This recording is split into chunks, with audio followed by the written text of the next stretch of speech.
Yale ambayo nilielekeza kwa vyombo vya dola, endeleeni nayo. Kule Sindeni, watu waliohusika na kuweka milango ya chini ya kiwango, mkuu wa mkoa taarifa ile ikishaletwa tushare, then tuweze kuelekeza hatua za kuchukua.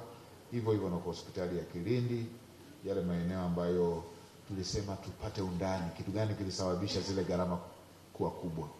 Kama ni yale ya kuchukulia simenti Mbeya, wakati Tanga hapa kuna viwanda vya simenti, na baadaye tuambiwe kuna gharama.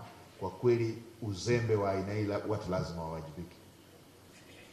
Hii ni common sense tu, akili ya kawaida. Kweli mwanatanga hapa akiwa anajenga nyumba yake ya kuishi ataagiza simenti Mbeya ili baadaye aseme gharama ilikuwa kubwa? Hii haikubaliki. Kwa hiyo tujiridhishe, kama gharama zimepanda hospitali ya Kilindi kwa sababu ya matatizo kama hayo, tujue kwamba hizo ni hujuma.